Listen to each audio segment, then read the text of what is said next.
नमस्कार, आपका स्वागत है हमारे YouTube चैनल बायो गुरु पर।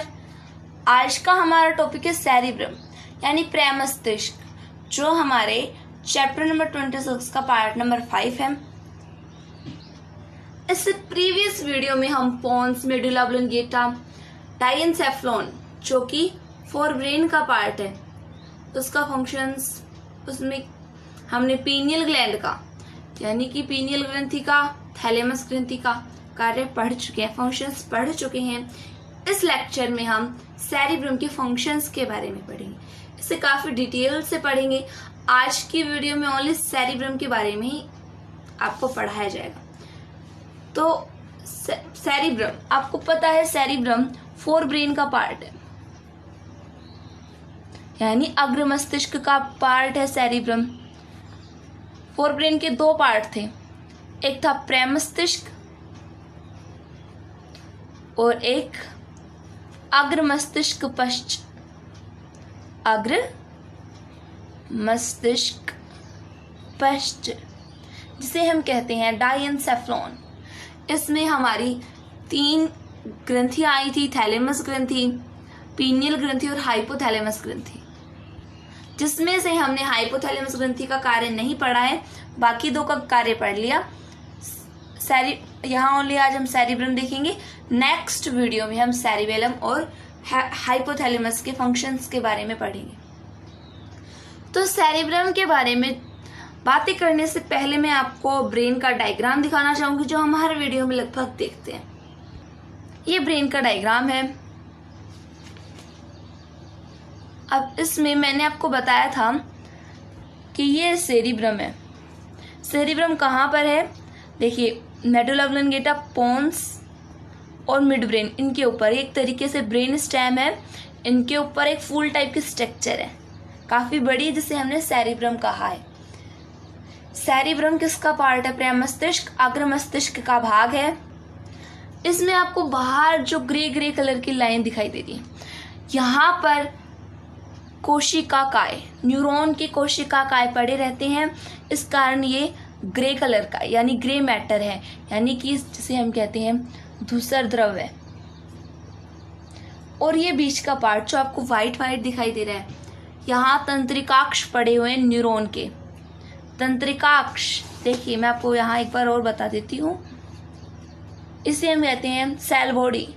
एक्सोन को हम कहते हैं तंत्रिकाक्ष, और ये डेंड्राइट्स होते हैं हमारे। ये होता है हमारा धूसर रंग का, ये वाइट कलर का, क्योंकि ये इसमें माइलिन पाया जाता है, इसमें माइलिन नहीं पाया जाता, अनमाइलेटेड होता है। तो ये धूसर द्रव हो गया, और ये वाइट कलर का श्वेत द्रव यानी वाइट मैटर। तो मैंने आपको ये डायग्राम दिखाया है, देखिए इसमें आप सेरिब्रम देखिए, जिसमें सेरिब्रम में कुछ नीचे गड्ढे हैं, फिर उभार सा आ जाता है, फिर वापस नीचे गड्ढे, फिर उभार, फिर गड्ढे, फिर उभार, फिर गड्ढे। इनका नाम क्या है? जो उभार होगा, इस उभार को हम कहते हैं गाइरस। गाइरस क्या कहा जाता है? इस उभार को गाइरस। और जो नीचे की तरफ गड्ढे बन रहे हैं, इन्हें हम कहते हैं सल्कस। का क्या कहा जाता है? सल्कस। ये हमने देखा है ब्रेन के डायग्राम में। अब हम वापस से आपको एक बार फिर से बताएंगे कि गाइरस और सल्कस, ये काफी बड़ा डायग्राम है। थोड़ा मान लीजिए हमसे जूम करके देखें तो हमें कैसा दिखाई देगा हमारी सेरिब्रम। तो देखिए,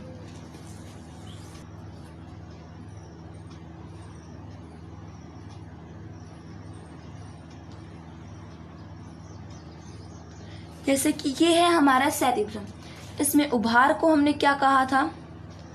गाइरस। गाइरस। और जो नीचे की तरफ ये रेजिस दिखाई दे रहे हैं, गड्ढे जो दिखाई दे रहे हैं, इन्हें हमने कहेंगे सल्कस।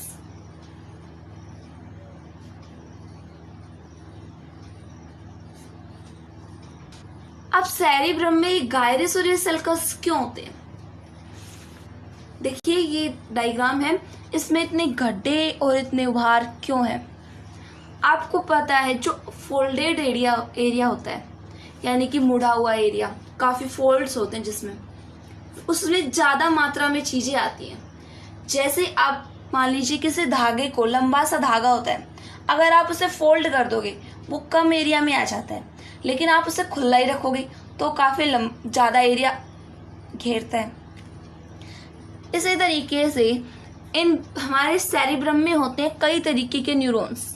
देखिए मोटर न्यूरॉन्स भी होते हैं, मोटर कमांड के लिए भी काफ़ी ज़्यादा न्यूरॉन्स होते हैं। तो जितना ज़्यादा हमारा सेरिब्रम फोल्डेड होगा उतने ज़्यादा यहाँ पर न्यूरॉन्स होंगे। जितना ज़्यादा हमारा सेरिब्रम फोल्डेड होगा उतने ज़्यादा हमारे न्यूरॉन्स होंगे।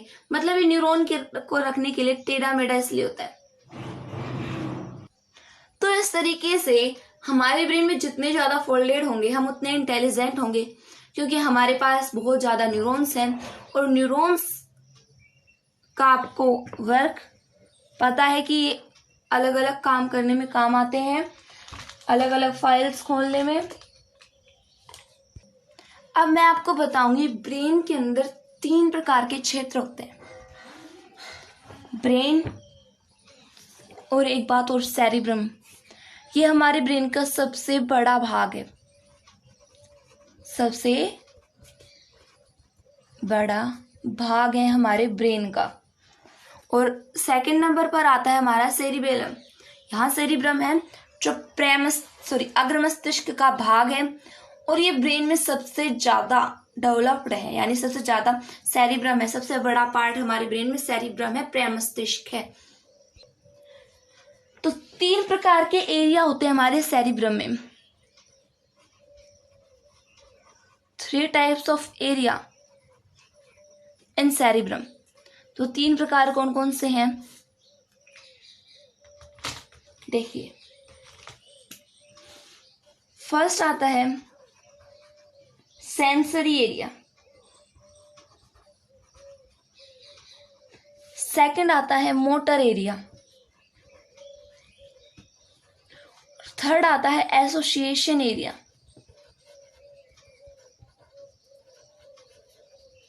अब आपको इनमें से सेंसरी और मोटर एरिया का तो वर्क पता है। देखो, इससे हमें एग्जांपल से समझते हैं।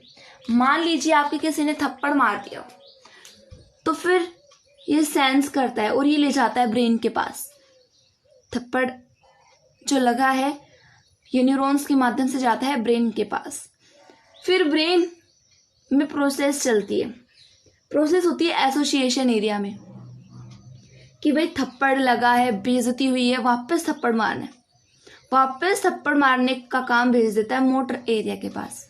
मोटर एरिया ये कमांड भेजता है हमारे हाथ में और हम वापस थप्पड़ मार देते हैं। तो ये 3 टाइप होते हैं, यानी 3 एरिया होते हैं हमारे सेरिब्रम में, प्रेमस्तिष्क में।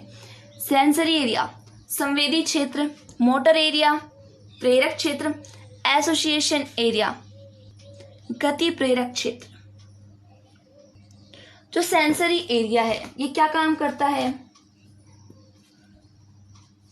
ये जो सेंसरी इंफॉर्मेशन आती है उन्हें ग्रहण करता है, संवेदी सूचनाओं को संवेदी सूचनाएं ग्रहण करता है, यानी रिसीव्स सेंसरी इंफॉर्मेशंस। और एसोसिएशन एरिया क्या काम करता है? देखो, फर्स्ट में हमारा सेंसरी एरिया काम करेगा, संवेदी सूचनाओं को ग्रहण करेगा। फिर एसोसिएशन एरिया वर्क करता है। एसोसिएशन वर्क क्या करेगा? सूचनाओं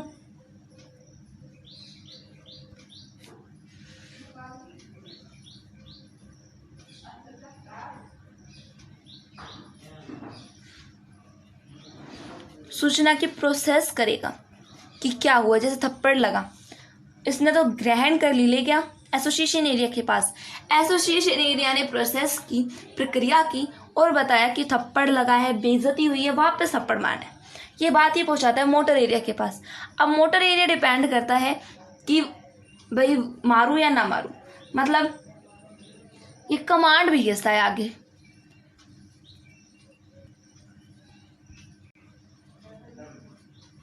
कमांड भेजता है हाथों को कि वापस मारो।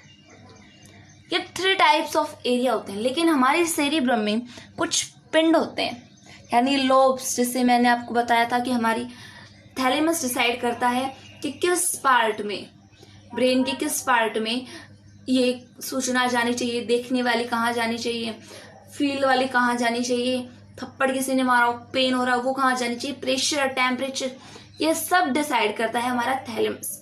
आज हम उन्हीं पिंडों के बारे में पढ़ेंगे। तो सबसे पहले हम एक डायग्राम बना रहे हैं सेरिब्रम का।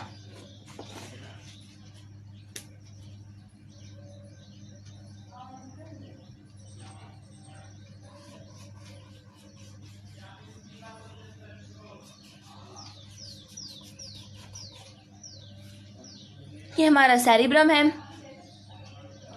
पोन्स मेडुला साइड में है हमारा सेरिबेलम। हमने ये जो डायग्राम देखा था, ये हमने उस बंदे का देखा था जिसकी आंखें उधर थी, और हम जो ये डायग्राम देख रहे हैं, इसमें इस बंदे की आंखें इधर है, एकदम इस साइड मुंह करके खड़ा हुआ है स्ट्रेट पोजीशन में। तो ये पोन्स हो गया, ये मेडुला ऑब्लंगेटा हो गया, सेरिबेलम हो गया, सेरिब्रम हो गया। इसमें ना डाइएन्सेफेलॉन दिखाई दे रहा और ना ही हमारा मिड ब्रेन, क्योंकि ये इसके पीछे स्थित है। तो इसमें ये है हमारे गाइडस, और इसके नीचे जो ये आपको रेजस दिखाई दे रहे हैं, ये है हमारे सल्कस। तो मैंने बताया कि हमारे सेरिब्रम को 4 पिंडों में बांटा गया है, 4 लोब्स में डिवाइड किया गया है। देखिए कि हम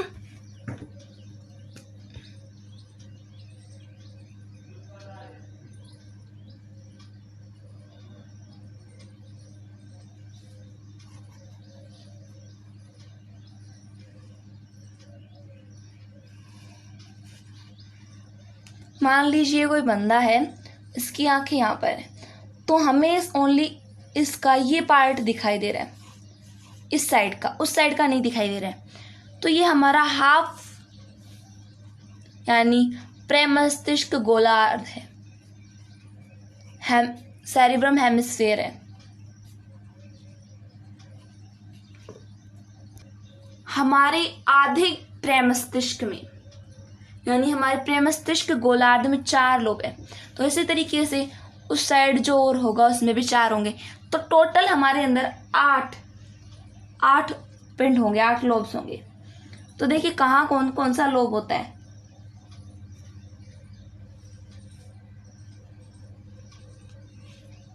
अब इसमें 4 लोब हैं। 4 कौन कौन से हैं मैं यहाँ पे कलर करके दिखा रही हूँ उस चारों को। तो सबसे आगे का पार्ट होगा,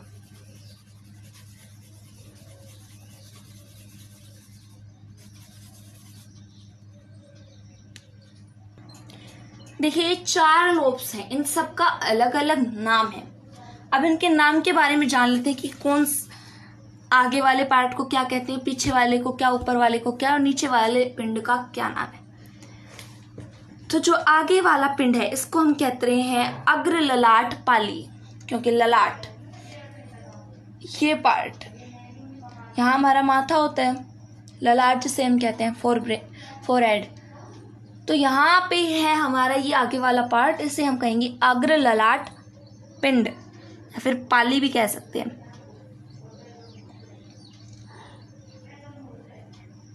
अग्र ललाट पाली, इंग्लिश में इसे कहा जाता है फ्रंटल लोब।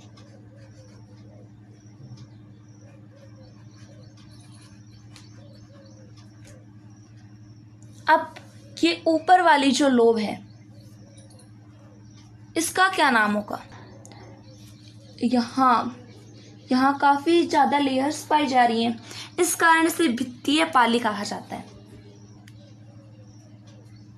भित्तीय पाली, इंग्लिश में इसका नाम है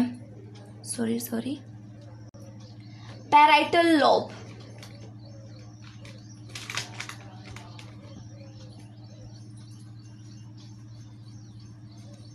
पैराइटल लोब। इस नीचे वाले पार्ट का क्या नाम होगा? जो नीचे की तरफ है इसे हम कहते हैं टेम्पोरल पाली या टेम्पोरल लोब। सेम नाम है इन इंग्लिश का। पीछे वाला जो पिंड है या पाली है इसका नाम है ऑक्सीपिटल लोब। क्या नाम है? Occipital lobe. ये बी है। अब इन लोब्स में देखिए यहाँ थैलेमस होता है क्योंकि पीछे की साइड है।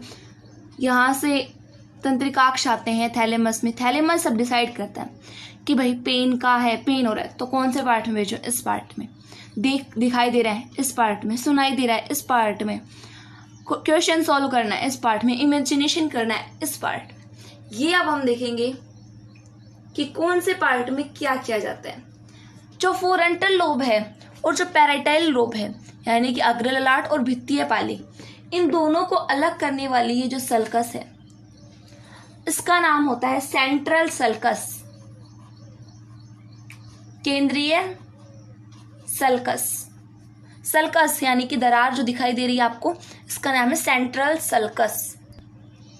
4 पार्ट बताएं, इनके नाम एक बार फिर से देखिए। आगे वाला जो पाली है, आगे वाली पाली से अग्र ललाट पाली या फोरेंटल लोब कहा जाता है। ऊपर जो पाली है उसे भित्तीय पाली कहा जाता है यानी पैराटाइल लोब।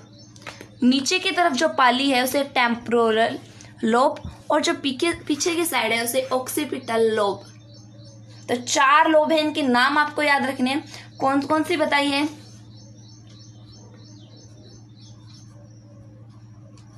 फ्रंटल लोब, फिर पैराटाइल लोब,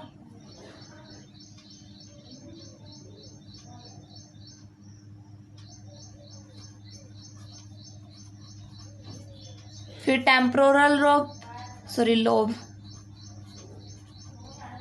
फिर ऑक्सीपिटल लोब। 4 तरीके की पालियां हैं, अग्र ललाट, भित्तीय, टेम्पोरल और ऑक्सीपिटल। पैराइटल लोब में मैंने आपको बताया था 3 प्रकार के एरिया हैं, मोटर और सेंसरी एरिया और एसोसिएशन एरिया। एक सबसे बड़ा मोटर एरिया होता है, वो यहाँ स्थित होता है। ये मोटर एरिया है। और दूसरी जगह देखो, जो पैराइटल लोब है इसमें यहाँ एक क्षेत्र होता है, एक एरिया होता है, मतलब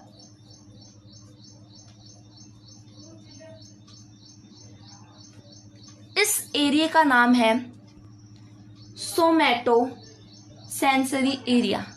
देखिए ये अभी सेंसरी एरिया है। हर किसी के लिए 3 एरिया होते हैं, sensory area, motor area, association area.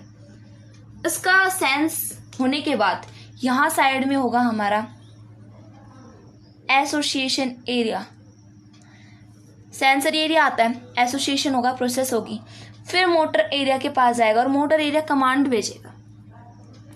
अब इस सेमेटो सेंसरी एरिया क्या काम करता है, कहाँ कौन कौन से इसमें सेंस आते हैं।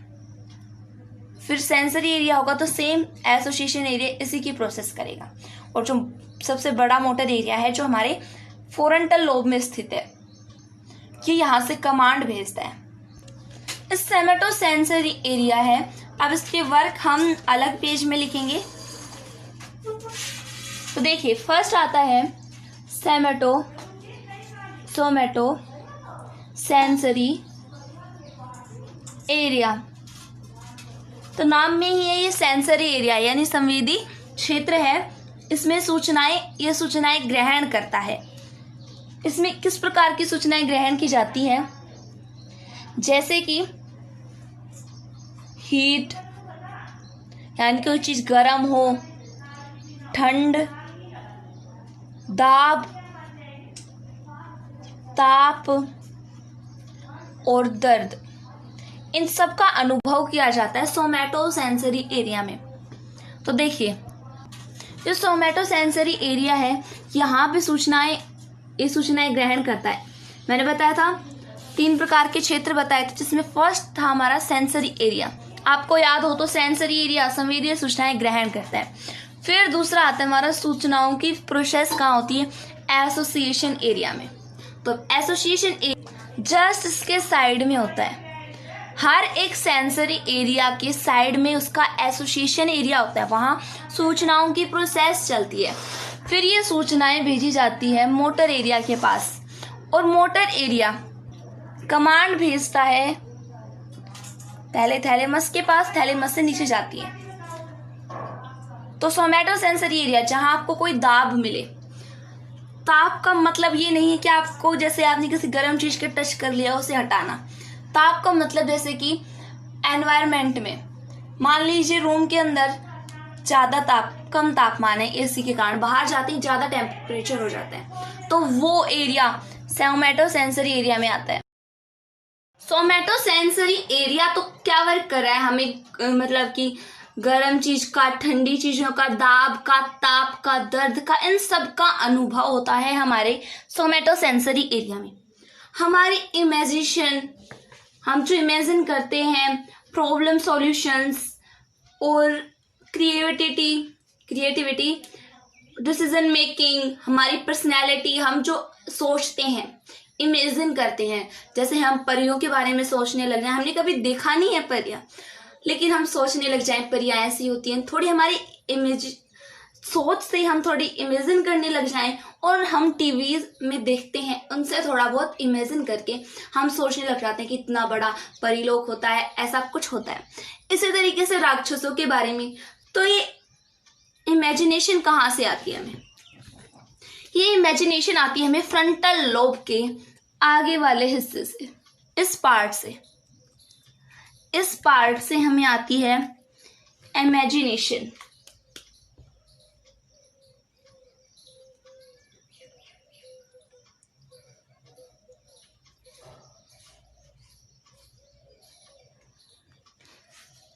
तो मैं दूसरे पेज में लिख रही हूं, लेकिन इसका नाम बता दिया जाए। इसका नाम है प्रीफ्रंटल कॉर्टेक्स। क्या नाम है इसका? Prefrontal cortex. प्रीफ्रंटल कॉर्टेक्स ये क्या वर्क करता है? ये हमारे कॉम्प्लेक्स ब्रेन सॉल्यूशंस, यानी कि जैसे हम पजल सॉल्व करते हैं, ये हर एक में अलग अलग तरीके से होता है। वैसे प्रैक्टिस भी होती है, लेकिन हमारा ये प्रीफ्रंटल कॉर्टेक्स भी थोड़ा वर्क करता है। क्या क्या वर्क करता है?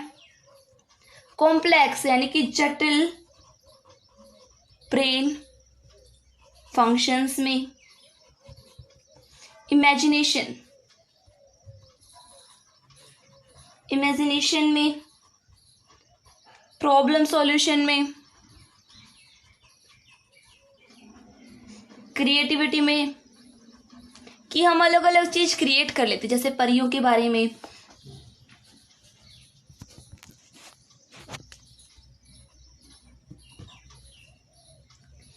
डिसीजन हम यहां से लेते हैं, इस पार्ट से हम डिसीजन लिया जाता है। इसलिए कई बच्चे अपना सर दीवार में फोड़ते रहते हैं, वो सचेत हो जाइए, क्योंकि आपकी जो problem solving, complex brain function इस ही पार्ट में होता है। आगे वाला कौन सा पार्ट? ये पार्ट जो है, इसका थोड़ा सा पार्ट अगर आप अपने सर को दीवार के देख के मारते हुए, बेंच के, किसी के भी, तो आप रुक जाइए, क्योंकि आपके इस ही पार्ट में, इस ही एरिया में है आपकी इम्पोर्टेंट चीजें। Complex brain function, problem solution, imagination, decision आपका यहीं से लिया जाता है। पर्सनैलिटी आपकी,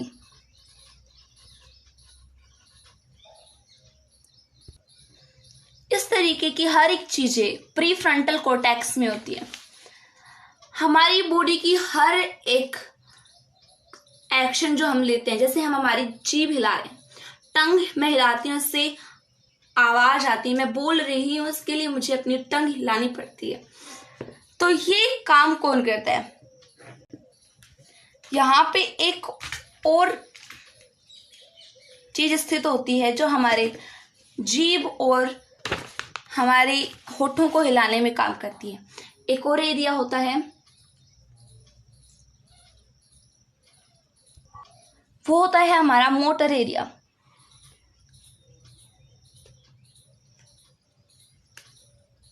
दूसरा पेन यूज करना पड़ेगा।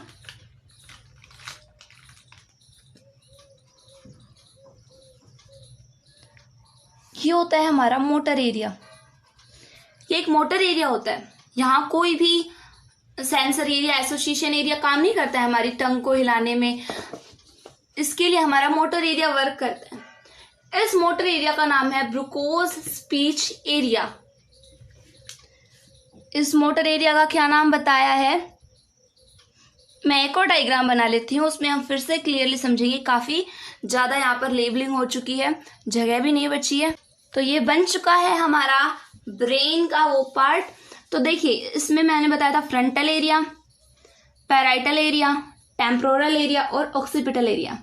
यहाँ मैंने आपको एक बड़ा मोटर एरिया बताया है। और हमारी जीभ को, जो हमारी टंग हिलती है जिससे हमारी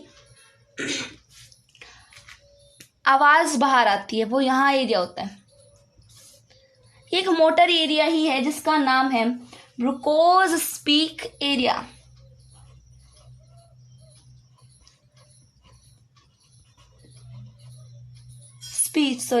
ब्रुकोज स्पीच एरिया। ये एक बार नीट में क्वेश्चन आया था, इसलिए मैं आपको बता रही हूँ थोड़ा सा। मतलब ब्रुकोज स्पीच एरिया आपको समझ में आता है और आप यहाँ से बोलते हो। अगर ये किसी का खराब हो जाता है, वो बोल नहीं पाता, समझ में उसे सब आता है लेकिन वो बोल नहीं पाता, क्योंकि इसी से तो हमारी टंग मूव करती है। टंग मूव करेगी तो आवाज निकलेगी। इसका एक अच्छा एग्जाम्पल है छोटे बच्चे। उन्हें समझ में तो सब आता है लेकिन वो एक्सप्लेन नहीं कर पाते हमें, क्योंकि उनका ब्रुकोज स्पीच एरिया अनडेवलप्ड होता है, कम डेवलप होता है। इसीलिए वो ऐसे करते रहते हैं छोटे बच्चे। तो उनका, क्योंकि उनका ब्रुकोज स्पीच एरिया, स्पीच हम किससे देते हैं, टंग से, जीभ से। लिप्स हमारे हिलते हैं, ये होता है ब्रुकोज स्पीच एरिया के कारण। समझ में सब आता है लेकिन बोल नहीं पाते। अगर ये अनडेवलप होता हो जैसे छोटे बच्चों में, या फिर इस पे ये खराब हो जाए, इस कारण से इसमें हम बोल सकते हैं लेकिन हमारी बात समझने का एक एरिया और होता है, वो हमारा यहाँ स्थित होता है।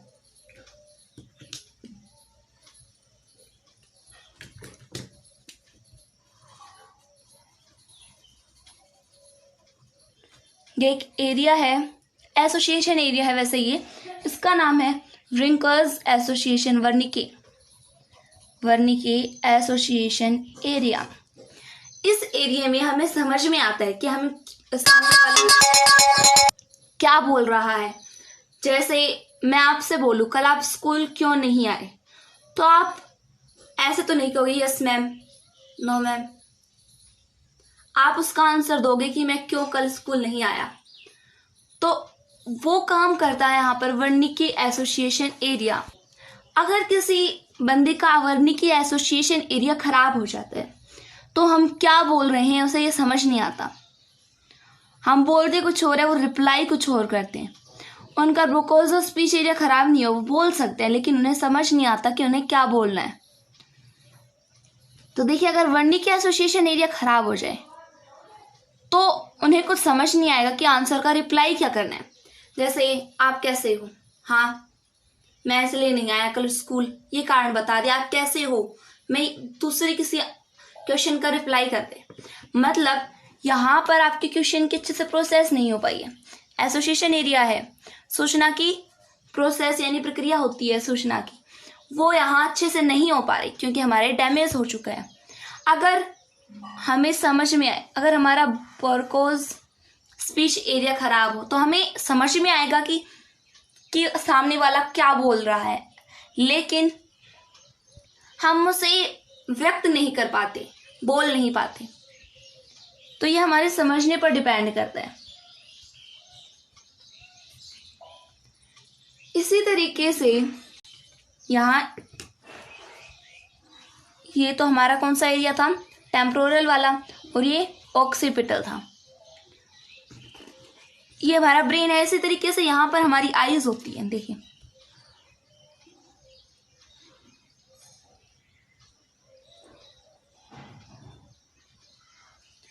अब हमने मान लीजिए सामने कोई लोइन देख लिया हो,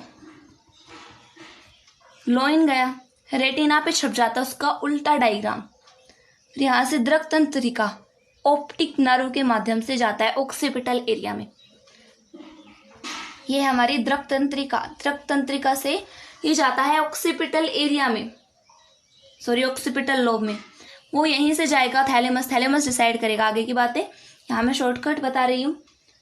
तो यहाँ पर होगा हमारा एक सेंसरी एरिया। इस सेंसरी एरिया का नाम है विजुअल सेंसरी एरिया, यानी दृष्टि संवेदी क्षेत्र।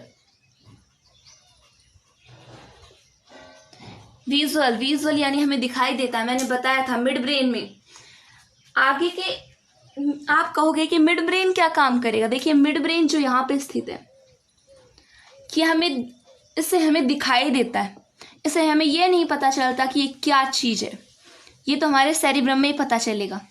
यहाँ सेंसरी एरिया है तो सेंसरी एरिया में सूचनाएं ग्रहण करता है। फिर इसी के साइड में होगा एसोसिएशन एरिया, ये इसका एसोसिएशन एरिया है। एसोसिएशन एरिया प्रोसेस करेगा कि ये शेर है, शेर की कई फाइल्स खुल जाएंगी कि शेर बहुत डेंजरस होता है। फिर ये कहेगा कि हमें भागना चाहिए, यहाँ से जाती है और न्यूरॉन्स किसके पास, मोटर एरिया के पास। मोटर एरिया कमांड करता है लेग्स को कि भागो। इसी तरीके से जब हम लोइन देख लेते हैं तो भागने लग जाते हैं।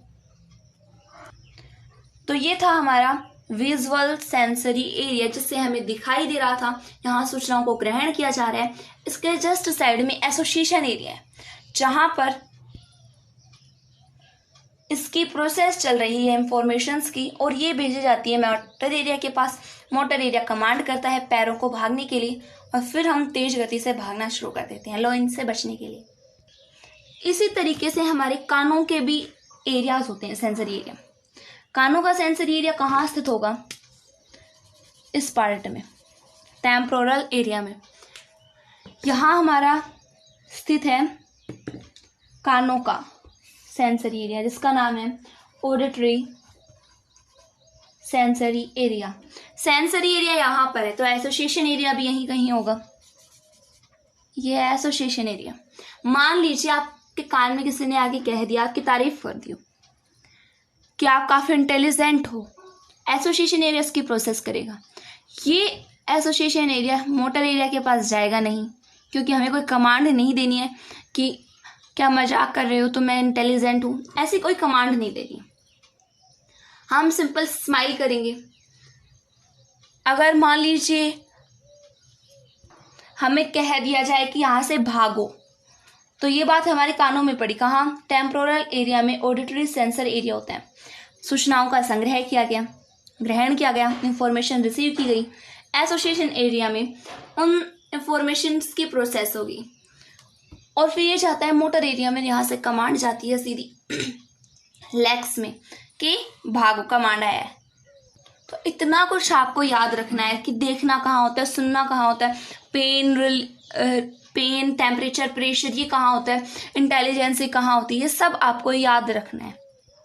हम जीभ कैसे हिला सकते हैं, हम समझ कहाँ सकते हैं, वर्निक एसोसिएशन एरिया में। और ये जितने ज़्यादा हमारे माइंड्स में फोल्ड्स होंगे, उसमें इतने ज़्यादा न्यूरॉन्स होंगे, जिससे हम उतने ही ज़्यादा इंटेलिजेंट होंगे। ये था हमारा सेरिब्रम का टॉपिक। लेकिन थोड़ा बहुत मैं आपको सेरिबेलम के बारे में भी बता देती हूँ, जो हम नेक्स्ट वीडियो में पढ़ने वाले हैं। तो इसी डायग्राम में देखें, सेरिब्रम, सेरिबेलम। आपको पता है इसके साइड में दूसरा द्रव है, क्योंकि यहाँ कोशिका का है न्यूरॉन्स की, और बीच में उनके तंत्रिकाक्ष हैं जो वाइट कलर के हैं। वाइट कलर के क्यों हैं वो, क्योंकि उनमें माइलिन पाया जाता है। और इस जो ये ग्रे मैटर दिखाई दे रहा है आपको, ग्रे मैटर यानी कि धूसर द्रव्य, इसमें माइलिन नहीं पाया जाता। सेरिब्रम में भी सेम ऐसे ही होता है। बीच में होते हैं हमारे एक्सोन्स, तंत्रिकाक्ष, जो व्हाइट कलर के हैं, और साइड साइड में होते हैं हमारे धूसर द्रव यानी कोशिकाएं।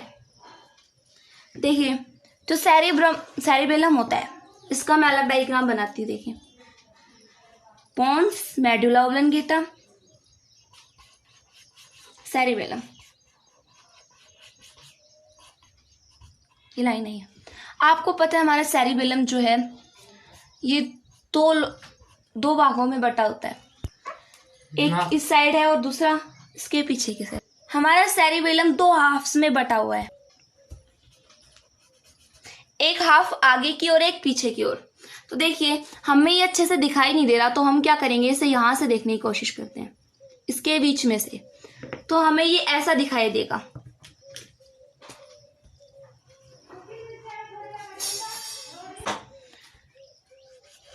ये इसका हाफ इधर है और हाफ सेरिबेलम इधर है।